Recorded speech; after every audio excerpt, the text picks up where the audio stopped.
Namah Shivaya. Shiva, Shiva, Shiva, Shiva, Shiva, Shiva, Shiva. And the marriage was fixed. She is a princess. A huge wedding was set up. Everybody in that region, whoever is who and who is who of the region, everybody assembled. In India, this is a tradition, the bridegroom will come with his party.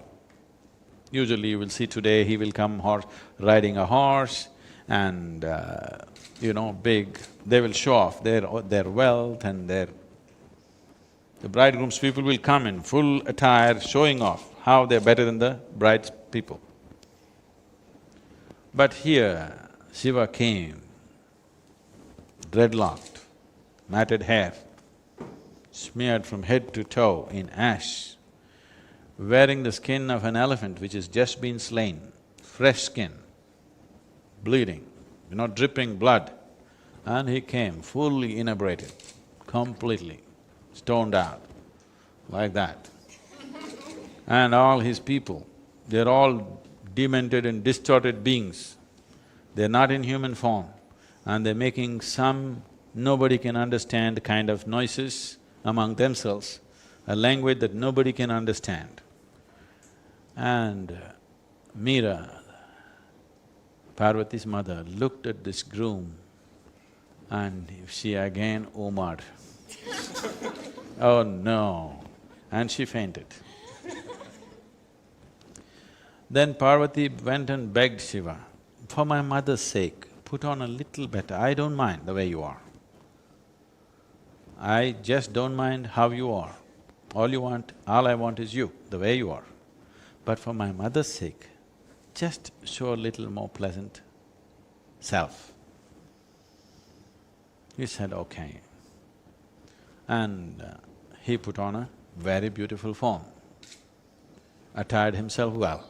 And then he came, and then the people said he's a Sundar Murti, that means he's the most beautiful human being they'd ever seen. He was 9 feet tall.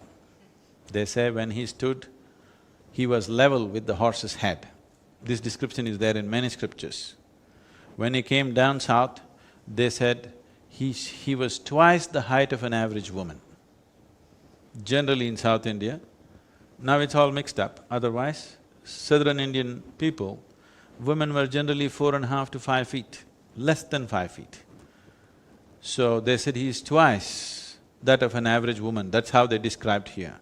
There they said he was level with a horse's head.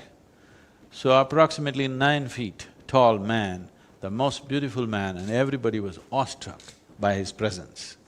Then he came and sat down. Marriage is to happen. When marriage is to happen in India, especially in this kind of weddings, the antecedents of the bride and the groom are spoken with great pride. The ancestry, where they come from, how pure their blood is and all that stuff. So for the bride, glorious things were said. Her father is the mountain king and many things were said about her. Now they asked, what about the groom? He simply sat quietly. He said nothing. And there were none of his relatives who could speak any language. All these other creatures who were with him, they made cacophonic noises. Then the bride's father was disgraced by this, a man without antecedents. How will he marry my daughter?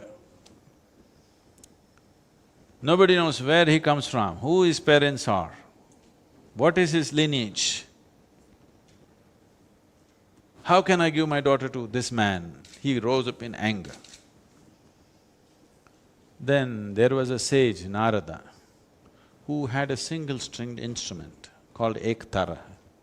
He just did tang, tang, tang.